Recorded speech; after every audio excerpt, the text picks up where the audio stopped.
Hello student, very good afternoon. I hope you are fine.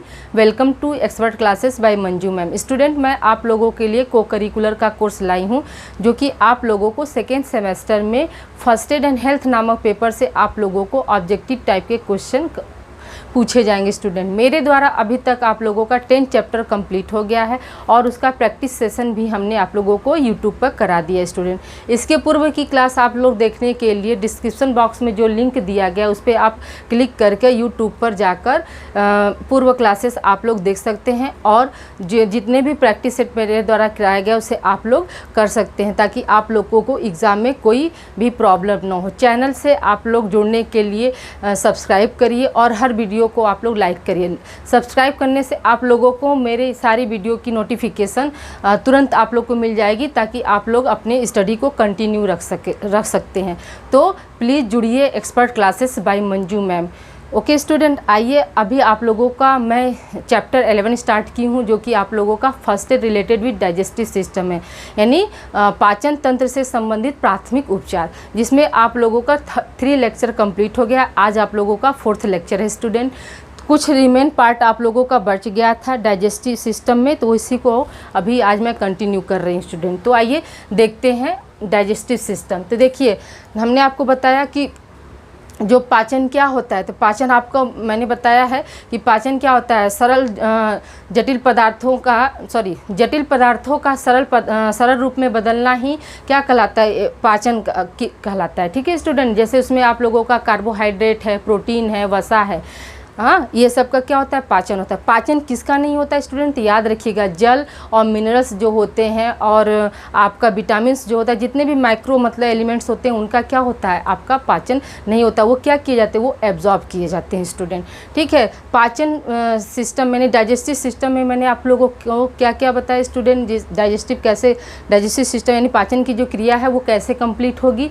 तो आपको मैंने बताया था एलिमेंट्री कैनाल और डाइजेस्टिव ग्लैंड. ठीक है स्टूडेंट, तो एलिमेंट्री कैनाल में कितने पार्ट थे आपके, तो माउथ था, फेरिंग्स था, oesophagus, mouth, pharynx, oesophagus, stomach, small intestine, large intestine थे. फिर डाइजेस्टिव ग्लैंड में उसी तरह से क्या था, आपका लीवर था, पेनक्रियाज था, गॉल ब्लैडर था और सेलेब्री ग्लैंड था. तो ये सब क्या थे, आपके डाइजेस्टिव सिस्टम के पार्ट थे. अभी तक आप लोगों को मैंने ये सारे मतलब विथ एक्सप्लेनेशन आप लोगों को पूर्व क्लासेस में मैंने बता दिया. देखिए स्टूडेंट, जैसे अभी आप यहाँ समझिए, जितने भी मतलब आपका जैसे प्रोटीन का पाचन जो होता है वो बहुत जटिल रूप में होता है. कार्बोहाइड्रेट, लिपिड्स और प्रोटीन का पाचन होता है. तो कार्बोहाइड्रेट का भी पाचन आसानी से हो जाता है, वसा का भी हो जाता है, लेकिन आपका क्या है, प्रोटीन का जो पाचन है वो कॉम्प्लिकेटेड होता है. तो आइए उसी को हमने फ्लो चार्ट के माध्यम से आप लोगों को एक्सप्लेन करने का प्रयास किया है. तो देखिए स्टूडेंट, यहाँ पे क्या है, जैसे प्रोटीन का पाचन, ठीक है, आमाशय का पेप्सिन, जैसे आमाशय का पेप्सिन यानी जो स्टमक में, यानी हमने क्या किया, हमने भोजन को लिया, ठीक है, भोजन को लिया तो क्या हुआ, भोजन जैसे ही माउथ में गया, माउथ में जाने के बाद क्या होता है, पाचन यहाँ से शुरू हो जाती है. और पाचन ख़त्म कहाँ होता है स्टूडेंट, तो हम क्या बताएंगे, स्टार्ट जो होता है माउथ से होता है और ख़त्म कहाँ होता है, आपका स्मॉल इंटेस्टाइन में होता है. स्टूडेंट, तो भोजन लिया और उसके बाद क्या किया, हम जब जैसे ही मतलब दांतों से चबाना उसको शुरू करते, कूचना शुरू करते हैं, तो बहुत सारे सलाइवा मिल कर क्या करते हैं, आपका वहाँ पर पाचन स्टार्ट कर देते हैं. ठीक है, और फिर जैसे ही वो क्या करते हैं, हम निगलने की कोशिश करते हैं. तो जब वो सलाइवा से मिलने पर म्यूकस का स्राव जो हो जाता है, तो वो क्या करता है, भोजन को चिपचिपा बना देता है. तो जब भोजन जो चिपचिपा हो जाता है तो उसी को हम क्या बोलते हैं, बोलस बोलते हैं स्टूडेंट. फिर जब वही भोजन आपका, ठीक है, भोजन जो है आपका फिर एसोफेगस से होते हुए क्या करता है, यानी फूड पाइप से होते हुए फिर जब स्टमक में आता है, तो स्टमक में कौन सा एंजाइम पाया जाता है, तो स्टमक में आपका पेप्सिन एंजाइम पाया जाता है. और भोजन यहाँ पर क्या होता है, यहाँ पर 4 घंटे तक यहाँ भोजन रहता है. ठीक है, यहाँ पर पेप्सिन एंजाइम होता है. पेप्सिन एंजाइम क्या करेगा, यहाँ पर पेप्सिन एंजाइम प्रोटीन को क्या करेगा, पेप्टोन में बदलेगा. स्टूडेंट, याद रखिएगा, यहाँ पर पेप्सिन एंजाइम होता है, स्टमक का एंजाइम, स्टमक जो है आपका कौन सा एंजाइम का स्राव करता है, तो याद रखिएगा कि पेप्सिन एंजाइम का स्राव करता है, जो कि क्या करता है, प्रोटीन को पेप्टोन में बदल देता है। फिर आगे फिर भोजन आपका चलता है, फिर आगे मतलब आएगा, फिर ये क्या होगा, फिर अग्नाशय में फिर पहुँचता है। अग्नाशय में कौन सा एंजाइम होगा आपका, ट्रिप्सिन होता है स्टूडेंट, ठीक है। अग्नाशय में कौन सा एंजाइम होता है, ट्रिप्सिन होता है। तो ट्रिप्सिन क्या करता है, ट्रिप्सिन जो है पेप्टोन को बदल देता है, किसमें, पेप्टाइड में, ठीक है स्टूडेंट। अग्नाशय का ट्रिप्सिन क्या करेगा, पेप्टोन को बदल देगा पेप्टाइड में। फिर आगे यहाँ से भोजन क्या होता है आपका, स्मॉल इंटेस्टाइन में आता है, तो छोटी आंत में आएगा। तो छोटी आंत में क्या होता है, इरेप्सिन पाया जाता है। इलियम में, छोटी आंत का 3 भाग था ना आपको, ड्यूडेनम था, जेजुनम था और इलियम था। तो इलियम में क्या होता है, इरेप्सिन एंजाइम होता है। तो वो क्या करता है, वो आपका फिर पेप्टाइड को मतलब फिर क्या, पेप्टाइड को फिर एमिनो एसिड में बदल देता है स्टूडेंट। तब यहाँ पर क्या होता है, हमारा प्रोटीन का पाचन जो है कंप्लीट होता है स्टूडेंट, याद रखिएगा, ठीक है। यहाँ से क्या हो जाएगा आपका, मतलब यहाँ पे आएगा, यहाँ पे क्या होगा, इलियम के पास क्या होता है आपका, इरेप्सिन एंजाइम पाया जाता है, जो कि क्या करेगा, पेप्टाइड को किस में बदल देता है, एमिनो एसिड में, ठीक है स्टूडेंट। फिर आप देखिए, मैंने आपको बताया था कि जो अग्नाशय में से कितने तरह के एंजाइम स्रावित होते हैं, तो लेट से बताया था, ठीक है। अग्नाशय से आपके कितने तरह के वो होते हैं, तो हमने आपको क्या बताया था, लेट से आपको इसको बताया था कि अग्नाशय ही जो होता है पूर्ण पाचक एंजाइम का स्राव करता है स्टूडेंट, ठीक है। तो इसका ट्रिक हमने क्या बताया था, लेट बताया था। तो लेट में एल फॉर क्या होगा, लाइपेज, ए फॉर एमाइलेज और टी फॉर क्या होता है, ट्रिप्सिन होता है, ठीक है। उसके बाद आप यहाँ पे ध्यान दीजिए स्टूडेंट, हमने यहाँ पर शॉर्ट फॉर्म में लिखा है, मतलब एक जगह इसको नोट करके बताने का प्रयास आप लोगों को किया है। तो ये देखिए यहाँ पे भोजन क्या होता है, भोजन हमारा बोलस कब होगा, जब हम मतलब भोजन को अच्छे से पूंछ कांच लेते हैं, चबा लेते हैं और वो मतलब लिक्विड चिपचिपा में बदल जाता है, उसको हम क्या बोलते हैं, बोलस बोलते हैं। जब यही भोजन क्या होगा हमारा, जब आपका मतलब स्टमक में आएगा तो वो किस फॉर्म में हो जाता है, काइम के फॉर्म में हो जाता है स्टूडेंट। फिर जैसे ही ये स्टमक से बाहर निकल कर स्मॉल इंटेस्टाइन में आता है स्टूडेंट, ध्यान दीजिएगा, जैसे ही भोजन क्या होगा यहाँ से निकल के जैसे ही स्मॉल इंटेस्टाइन में आता है तो वो क्या हो जाता है आपका, काइल फॉर्म में हो जाता है, काइल फॉर्म में हो जाएगा स्टूडेंट, ठीक है, याद रखिएगा। यहाँ पे छोटी आंत में आने के बाद क्या होता है, अब वहाँ पर भी पाचन की क्रिया होती है, मतलब एकदम बिल्कुल वहीं पर क्या होता है आपका एब्जॉर्प्शन होता है, यानी जितने भी पोषक तत्व होते हैं उसको क्या करता है, इलियम में विलाई होती है, वो क्या करती है, उसको एब्जॉर्ब कर लेती है। फिर एब्जॉर्ब करके फिर क्या होगा आपका, फिर यही आगे चला जाएगा जल था, ये बड़ी आंत में। तो बड़ी आंत में क्या होता है आपका, जल का एब्जॉर्प्शन होता है स्टूडेंट, ये आप लोग को पूर्व क्लासेस में मेरे द्वारा एब्जॉर्प्शन होगा। बड़ी आंत में क्या होता है, जल का एब्जॉर्प्शन होता है। फिर यहीं से क्या होगा, सारा मतलब जल ले लिया जाता है। फिर क्या हो जाता है, हमारे भोजन का जो रूप हो जाता है वो कैसा हो जाएगा, मतलब ठोस में हो जाता है, ठीक है, क्योंकि सारे पानी से निकाल, तो फिर क्या हो जाएगा, कड़ा रूप में हो जाएगा। फिर कड़ा रूप में होगा तो उसी को हम क्या बोलते हैं, काइल बोलते हैं। काइल फिर क्या होगा आपका, काइल जो है वो फिर आपका रेक्टम में जाकर स्टोर होता है। रेक्टम में ही आपका बिलिरुबिन पिगमेंट पाया जाता है, जो कि कहाँ से स्रावित होता है आपका, लीवर से स्रावित होता है, ठीक है। बिलिरुबिन पिगमेंट जो होता है लीवर से स्रावित होता है और वही क्या करता है, हमारे मल को पीला रंग प्रदान करता है। फिर बाद में क्या हो जाएगा, फिर हमारा एनस से फिर बाहर रॉ मटेरियल के रूप में वो बाहर निकल जाता है स्टूडेंट। देखिए ये क्या है, बड़ा इंटेस्टाइन, इसको हमने क्या होता है, ये इतना क्या होता है आपका असेंडिंग कोलोन होता है, ये क्या होता है ट्रांसफर कोलोन होता है, और ये क्या होता है डिसेंडिंग कोलोन होता है। फिर यहाँ से जो होता है ये सिग्मोइड कोलोन होता है। सिग्मोइड कोलोन क्यों नाम दिया गया, क्योंकि ये क्या हो रहा है, ये देखिए आपका सेगमेंट के रूप में है स्टूडेंट, इसीलिए इसको हम क्या बोल रहे हैं, सिग्मोइड बोल रहे हैं, ठीक है। आई होप यहाँ तक आप लोगों को क्लियर हो गया।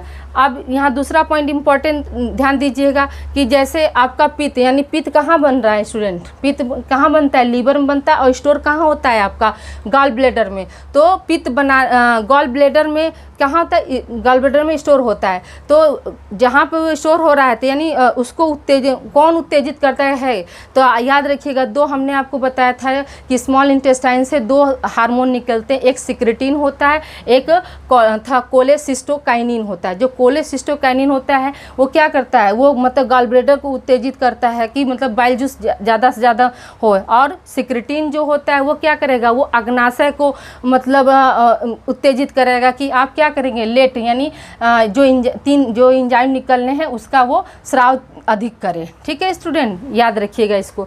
फिर आगे हमारा आता है आपके भोजन के चरण। ठीक है, भोजन के चरण में क्या होता है, यानी स्टेप ऑफ डाइजेशन। तो डाइजेशन के कितने स्टेप होते हैं स्टूडेंट, तो याद रखिएगा डाइजेशन के आपके 5 स्टेप होते हैं, जिसमें क्या है इंगेशन यानी अंतर्ग्रहण, यानी जैसे ही हमने क्या किया, हाथों के द्वारा भोजन को मुंह में डाला। ठीक है, मुंह में डाला और मतलब मुंह में डालने की प्रोसेस को ही हम क्या बोलते हैं, इंगेशन। ग्रहण किया ना, वो क्या हुआ, इंगेशन। फिर क्या होता है, दूसरा स्टेप क्या है, डाइजेशन। तो जैसे ही हम कुचने काचने लगते हैं और जितने भी मतलब सेलेब्री ग्लैंड से जो भी एंजाइम्स 4 तरह के होते हैं वो क्या होते हैं आने, और वहाँ पर क्या हो जाता है, आपका पाचन की क्रिया जो होती है मुंह से शुरू हो जाती है और ख़त्म कहाँ होती है स्टूडेंट, आपका स्मॉल इंटेस्टाइन में होती है। फिर क्या है आपका तीसरा स्टेज क्या है, एब्जॉर्प्शन यानी अवशोषण। तो अवशोषण हमारा कहाँ होता है, अवशोषण हमने आपको बताया था स्टूडेंट, अवशोषण यानी एब्जॉर्प्शन जो है आपका क्या होगा, स्मॉल इंटेस्टाइन में हो जाता है। तो फिर उसके बाद आपका है एलिमिनेशन, यानी आपका एलिमिनेशन यानी ऊर्जा बनाना। ठीक है, जैसे हमने भोजन खा लिया और कुछ कांच का डाइजेशन हो गया तो फिर हमें क्या मिलता है, एनर्जी मिलता है ना, तब हम कहते हैं हाँ आप बिल्कुल हम संतुष्ट हैं, एनर्जेटिक फील करते हैं। तो एलिमिनेशन का मतलब क्या हुआ, आपका ऊर्जावान होना। फिर क्या हो जाएगा आपका यहाँ पर है इंगेशन। इंगेशन का मतलब क्या होता है, मलमूत्र त्याग करना, यानी जब लार्ज इंटेस्टाइन में जब जल ओल ये सब विटामिन सबका अवशोषण जब हो जाता है तो फिर लास्ट में क्या होगा, रेक्टम में जाकर हम जमा होता है। रेक्टम यानी मलाशय में जाकर क्या होगा, आपका रॉ मटेरियल के रूप में जमा होगा। फिर वही क्या हो जाएगा, एनस से निकल जाएगा, उसी को हम क्या बोलते हैं, इरिगेशन बोलते हैं स्टूडेंट। ठीक है, आई होप यहाँ तक आप लोगों को क्लियर हो गया होगा। तो याद रखिएगा इसमें मोस्ट इंपॉर्टेंट क्या है आपका, जैसे सेलेब्री ग्लैंड से कितने तरह के एंजाइम्स निकलते हैं स्टूडेंट, तो ये 4 तरह के एंजाइम्स निकलते हैं। कौन कौन सा, तो आपका लाइसोजाइम, टाइलिन और क्या बताए थे, डाइस्टेज और म्यूकस। ठीक है स्टूडेंट, म्यूकस का क्या काम है, म्यूकस का काम क्या होता है, वो भोजन को चिपचिपा बनाता है। टाइलिन और डाइस्टेज क्या करते हैं, वो कार्बोहाइड्रेट के पाचन में भूमिका निभाते हैं। ठीक है स्टूडेंट, लाइसोजाइम्स क्या करता है, जितने भी हार्मफुल बैक्टीरिया या वायरस भोजन के साथ हमारे मुंह में गए उसको क्या करता है, वो वहीं पर उसको मार देता है। ठीक है, और यहाँ से अगर वो बच जाते तो वहीं पर क्या हो जाएगा, फिर जाके वो क्या करेंगे, अगर स्टमक में तो स्टमक में क्या होता है, HCl होता है। HCl जो होता है वो क्या करेगा, आपका जितने भी है उन बैक्टीरिया वायरस, उनको जो बचे हुए बैक्टीरिया वायरस होते हैं उनको मारने का कार्य करता है। फिर ये है आपका, देखिए कि आप यहाँ पर मैंने एक इम्पॉर्टेंट पॉइंट कल आप लोगों को बताया था कि हमारा जो छोटी आंत, अभी तक तो भोजन जब तक स्टमक में था तो वो कैसा था, अम्लीय माध्यम में था। तो जैसे ही वो इंटेस्टाइन में पहुँचता है तो इंटेस्टाइन जो होता है, छोटी आंत जो होती है वो क्या करती है, वो मतलब भोजन को मतलब अम्लीय माध्यम में स्वीकार नहीं करती है, यूँ कह सकते हैं कि भोजन का डाइजेशन वो नहीं कर पाती है। तो इसीलिए क्या होता है, यहाँ पर जो आपका बाइल पाया जा रहा है वो क्या करता है, बाइल यहाँ पर आता है और भोजन को क्या करता है, क्षारीय माध्यम में कन्वर्ट कर देता है। तब क्या होता है, स्मॉल इंटेस्टाइन में हमारा फिर से मतलब डाइजेशन शुरू हो जाता है। याद रखिएगा, अम्ल और क्षार दोनों जब मिलते हैं तो वो क्या हो जाते हैं, न्यूट्रल हो जाते हैं स्टूडेंट। ठीक है, तो यहाँ पर क्या हो जाएगा, स्मॉल इंटेस्टाइन में जो भोजन होता है क्षारीय माध्यम में हो जाता है, तब क्या होता है, भोजन आपका डाइजेशन प्रोसेस अच्छे से होने लगता है स्टूडेंट। आई होप यहाँ तक आप लोगों को क्लियर होगा, जितने भी एंजाइम्स हमने बताया ये आप लोग अच्छे से याद रखिएगा। ओके स्टूडेंट, अभी आगे आप लोगों को जैसे डाइजेस्टिव सिस्टम से क्या क्या बीमारियां होती हैं, उनका प्राथमिक उपचार कैसे करेंगे वो हम आप लोगों को अभी बता रहे हैं स्टूडेंट।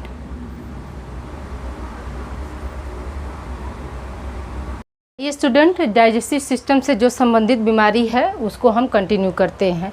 तो जैसे पहला ही क्या है आपका अतिसार होना। ठीक है, पहला क्या है आपका अतिसार। तो अतिसार को हम क्या बोलते हैं, डायरिया। आप देखते हैं डायरिया में क्या होता है, मल पानी की तरह हो जाता है, मल बहुत पतला हो जाता है, तो वो कंडीशन क्या होता है, डायरिया का होता है। डायरिया में क्या होता है, हमारे जितने भी पोषक तत्व होते हैं, जल होते हैं, वो क्या होते हैं, निकल जाते हैं। यानी हम यूँ कह सकते हैं कि हमारे बॉडी में क्या हो जाता है, पानी और पोषक तत्वों की कमी हो जाती है। वही स्थिति हमारी क्या होती है, डायरिया का रूप ले लेती है और मल जो है कंटिन्यू होता ही रहता है। ठीक है स्टूडेंट, तो आइए देखिए इसमें तो ये क्या है, मल बहुत पतला हो जाता है। दूसरा क्या है, इसमें क्या हो जाता है, शरीर में जल, सोडियम, पोटेशियम, लवणों की कमी हो जाती है। ठीक है स्टूडेंट, नेक्स्ट है आपका पेचिस होने का मुख्य कारण जो होता है कोलोन में कीटाणुओं, बैक्टीरिया या जीवाणु या प्रोटोजोआ के संक्रमण से होता है। देखिए अगर पेचिस है तो यही अगर बाद में ज़्यादा दिन तक रह जाता है तो वही क्या होता है, आपका डायरिया का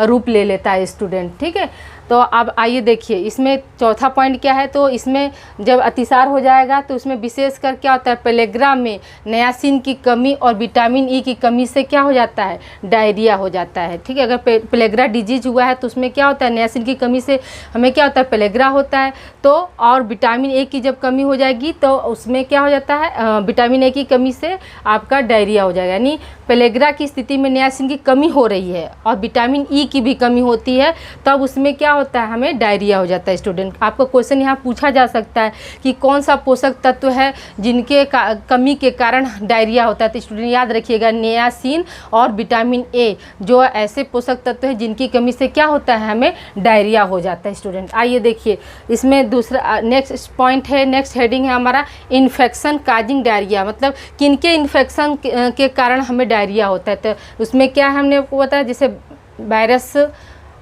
बैक्टीरिया और प्रोटोजोवन। तो कौन से वायरस हैं जो आपको मतलब डायरिया काज करेंगे, कौन सी बैक्टीरिया होती है जिससे होगा, और कौन सा प्रोटोजोवन होता है। तो देखिए स्टूडेंट, इसमें क्या है, पहला वायरस का ही नाम क्या है, रोटा वायरस है, एस्टो वायरस है, कैल्सी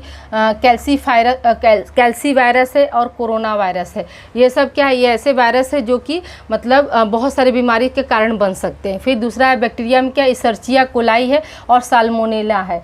ये क्या है, ये भी आपके डायरिया के में होने में अहम भूमिका निभाते हैं। नेक्स्ट है आपका प्रोटोजोवन, यानी एंटमीबा हिस्टोलिटिका जो होती है वो क्या होते हैं, या अमीबा हिस्टोलिटिका या इसी को एंटमीबा हिस्टोलिटिका कहते हैं। ये भी आपका डायरिया होने में आपकी अहम भूमिका निभाती है, या यूँ कह सकते हैं कि ये भी आपके डायरिया के लिए जिम्मेदार है। स्टूडेंट, डायरिया जो होती है वो कितने तरह का होता है स्टूडेंट, तो याद रखिएगा डायरिया जो होता है दो तरह का होता है। एक होता है तीव्र डायरिया, एक होता है दीर्घावधि डायरिया। जो तीव्र डायरिया होता है उसको हम क्या बोलते हैं, एक्यूट डायरिया बोलते हैं, और दीर्घावधि को हम क्या बोलते हैं, क्रोनिक डायरिया बोलते हैं। ठीक है, क्रोनिक स्थिति कब आता है स्टूडेंट, जब मतलब वो कंडीशन क्या हो जाए, सीरियस हो जाए। ठीक है, जैसे क्या है, कोरोना क्या है, कोरोना आपका क्या है, क्रोनिक है। कोरोना जो बीमारी हो रही थी वो क्या थी, वो क्रोनिक थी, मतलब उसका कोई और छोर नहीं है एक तरह से मान लीजिए, मतलब लंबा अवधि तक चलेगी। ठीक है, तो आपका ये हुआ। आइए देखिए स्टूडेंट, तीव्र डायरिया में क्या होता है, तो तीव्र डायरिया किसे कहते हैं, तो ये क्या होता है, ये अचानक शुरू होता है और ये कितने देर तक रहता है, इसकी अवधि क्या होती है, तो 24 से 48 घंटे तक जो है आपका तीव्र डायरिया की अवधि होती है। स्टूडेंट, अब ये तीव्र डायरिया होता किन कारणों से स्टूडेंट, तो देखिए पहला ही क्या है, सड़े गले फल तथा सब्जियों का सेवन करने से हमें क्या होगा, तीव्र डायरिया हो सकता है। फिर बासी खाना या बिना ढका हुआ भोजन या दूषित जल का सेवन करने से हमें क्या होगा, तीव्र डायरिया होगा। भोजन पदार्थों में पाए जाने वाले टॉक्सिन जैसे आर्सेनिक, सीसा, पारा, जस्ता, ये सब जिस भी भोजन में पाए जाएंगे वो भी क्या होगा, हमारा बाद में क्या होगा, डायरिया का कारण बन सकता है। कौन सी, तीव्र डायरिया का। नेक्स्ट क्या है, बहुत से जीवाणु प्रवेश कर भोजन को क्या करते हैं, जहरीला बना, जिससे आपका साल्मोनेला क्या है, आपका ये टॉक्सिन का काम करता है। ठीक है स्टूडेंट, यानी भोजन को जहरीला कौन सा बैक्टीरिया बनाता है, तो हम क्या ऑप्शन में लगाएंगे कि साल्मोनेला। ठीक है, दूसरा नेक्स्ट है आपका पोषक तत्वों की कमी। तो पोषक तत्वों की कमी हमने क्या होता है आपको, नियासिन की कमी और विटामिन ई की कमी से भी हो जाएगा, तो भी हो जाता है, तो भी हमें क्या हो जाता है, डायरिया हो जाता है। नेक्स्ट है आपका कि ब्लड में यूरिया की अधिकता, यानी ब्लड में अगर यूरिया की मात्रा बढ़ जाती है तो उस कंडीशन में भी क्या हो जाएगा, हमें डायरिया होता है। नेक्स्ट है आपका संवेगात्मक अस्थिरता, यानी हम संवेग रूप से क्या है, अस्थिर है और मानसिक तनाव से गुजर रहे हैं, तो वो भी स्थिति हमारी क्या हो जाएगी, डायरिया का कारण बन सकती है स्टूडेंट। ओके, अब आइए हम प्राथमिक उपचार स्टूडेंट बात करते हैं। इसमें अगला हेडिंग क्या है हमारा, प्राथमिक उपचार, कि हम अगर हमको डायरिया हो गया तो हम उसका प्राथमिक उपचार हम कैसे करेंगे। तो उस कंडीशन में क्या करना चाहिए, चाहे व्यक्ति हो या बच्चा हो, उस कंडीशन में उसे क्या करना चाहिए, आराम करना चाहिए। और नमक चीनी का घोल या ORS या इलेक्ट्रॉल ये क्या करते हैं, हम देते हैं ना स्टूडेंट। फिर क्या है, फल का रस देना चाहिए, चावल का माड़ देना चाहिए, छाछ देना चाहिए, सूप यानी दाल और सब्जियों का बना हुआ सूप देना चाहिए, जौ का पानी देना चाहिए। इससे क्या होगा, इससे आपके तीव्र डायरिया में उस व्यक्ति या उस बच्चे को क्या होगा, आराम मिलेगा।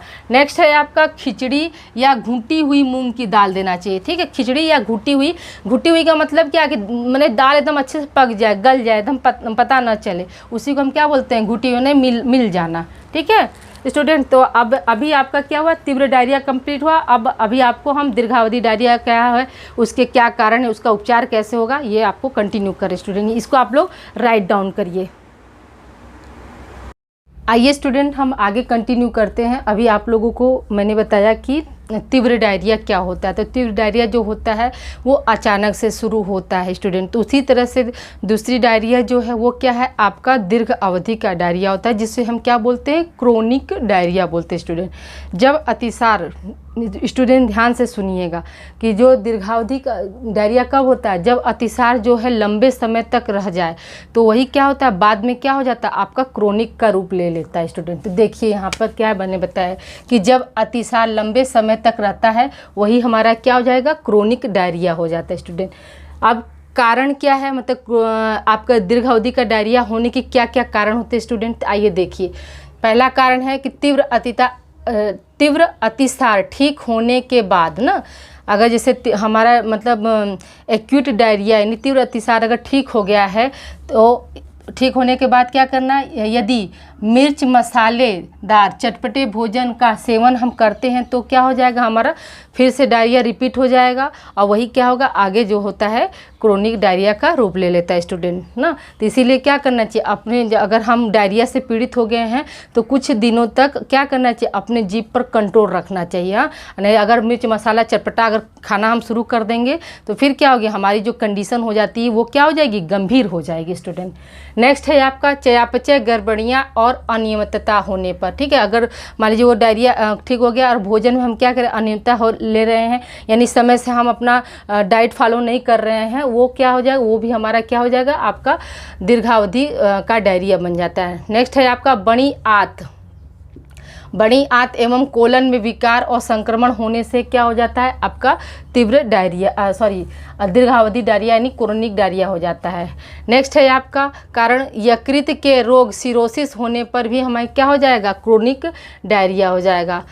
पांचवा कारण है आपका अभिशोषण क्षमता में विकार होने पर भी क्या होता है, आपका क्रोनिक डायरिया हो जाता है। ये स्टूडेंट क्या है, आपके कारण है। क्वेश्चन आपका ऐसे पूछा जा सकता है कि क्रोनिक डायरिया के क्या कारण हो सकते हैं, तो आपको दे देगा बड़ी आंत एवं कोलन में विकार। ठीक है, तो हम क्या करेंगे, हम तब जाएंगे उस ऑप्शन पर कि बड़ी आंत में क्या होगा, कोलन। अभी हमने आपको क्या बताया था, डायग्राम में बताया था ना कि बड़ी आंत में जो ये क्या है, असेंडिंग कोलोन, ये ट्रांसफर कोलोन, ये फिर क्या है आपका ये असेंडिंग क्लोन थे, ये क्या था आपका असेंडिंग क्लोन था, ये क्या था आपका ट्रांसफ़र था, ये क्या था डिसेंडिंग था, और ये लास्ट में आपका हमारा क्या था, यहाँ पर क्या था, सिग्मॉइड क्लोन था। उसमें जब संक्रमण हो जाता है तो ये क्या हो जाता है, आपका क्रोनिक डायरिया बन जाता है स्टूडेंट। ठीक है, हो जाता है स्टूडेंट।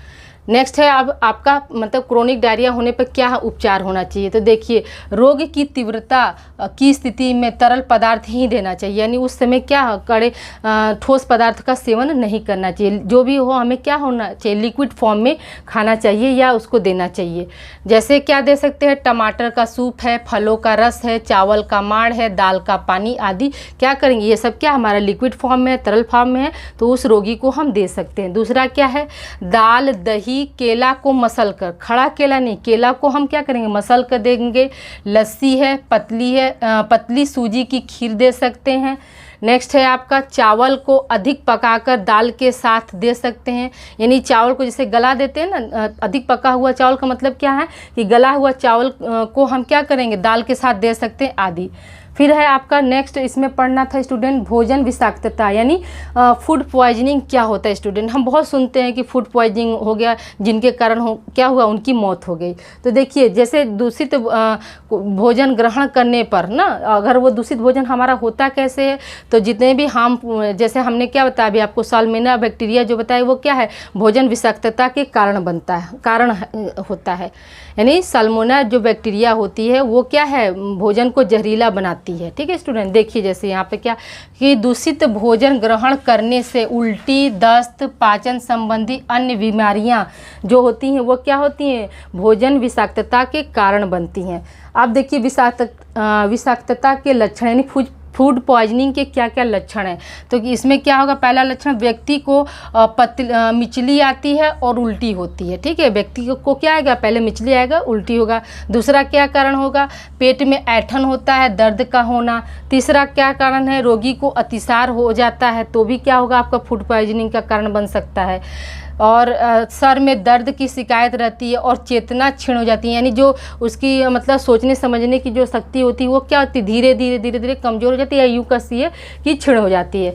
इसमें हम प्राथमिक उपचार क्या करेंगे स्टूडेंट, देखिए इसमें हम प्राथमिक उपचार क्या करेंगे, दो मैंने देखभाल मतलब उस बीमार व्यक्ति की देखभाल करने से पहले हम क्या करेंगे, अपने हाथों को अच्छे से धो लेंगे। तो पहले क्या है, हाथ को अच्छे से धोना है। दूसरा क्या करेंगे, संक्रमण से बचने के लिए हम क्या करेंगे, दस्ताने का प्रयोग करेंगे। तो दूसरा क्या है, आपका प्राथमिक उपचार क्या है, दस्ताने का प्रयोग करना। तीसरा क्या है, तरल पदार्थ के संपर्क से बचे, यानी जो भी रोगी का मल मूत्र है ये क्या है, तरल पदार्थ है, तो उसको हम क्या करें, उसको टच से बचना हैगा।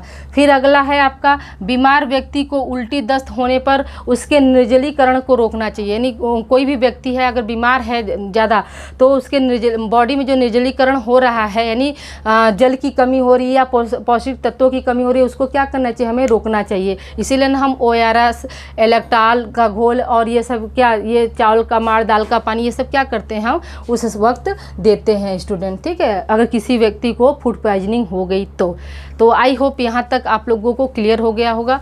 तो आज हमारा ये आप लोगों का डाइजेस्टिव सिस्टम का चैप्टर कंप्लीट हो गया स्टूडेंट। डाइजेस्टिव सिस्टम में क्या था, आपका प्राथमिक उपचार आपका कंप्लीट हुआ। बीमारी क्या थी, अतिसार कितने थे, 2 तरह के थे। ठीक है, तीव्र अतिसार और दीर्घावधि अतिसार, ये आप लोगों को मैंने डिफाइन कर दिया। किसकी कमी से क्या होता है, उसके लक्षण क्या है और उसका इलाज हम कैसे करेंगे, ये सब कुछ आप लोगों को बता दिया। अब नेक्स्ट टाइम आप लोगों का प्रैक्टिस सेशन होगा स्टूडेंट। तो आई होप आज की क्लास आप लोगों को पसंद आई होगी। तो please like and subscribe my channel expert classes bye Manju ma'am. Student अपना ख्याल रखिएगा। ये आपका सिलेबस जो है को करिकुलर के लिए है, और जो बच्चे कंपटीशन में का तैयारी कर रहे हैं, ये बच्चे ये वीडियो जो है उनके लिए भी आपके बेनिफिशियल होगा स्टूडेंट। ये आपका मतलब को करिकुलर का कोर्स है। बहुत से बच्चे इसमें कंफ्यूज हैं, वो लोग क्या सोच रहे हैं कि मेजर होम साइंस यानी PG का मेजर होम साइंस चल रहा है। नहीं, PG यानी MA का होम साइंस मेजर अभी नहीं चला। अभी मैं सिर्फ को करिकुलर का कोर्स चला रही हूँ, बाद में आगे मेजर का भी मैं चलाऊंगी। ठीक है, अभी फ़िलहाल अभी आप लोगों को को करिकुलर चल रहा है। और ये जो है आपको जो बच्चे मतलब ग्रेजुएशन पास हो चुके हैं, TGT, PGT, LT या फिर अदर फील्ड की तैयारी कर रहे हैं, तो ये वीडियो जो है उनके लिए भी बेनिफिशियल होगा। ये आपका पोस्ट ग्रेजुएशन के लिए नहीं है स्टूडेंट, प्लीज़ यहाँ पर कंफ्यूज मत होइएगा। ओके, तो अपना ख्याल रखिए और इसे आप लोग राइट डाउन कर लीजिए।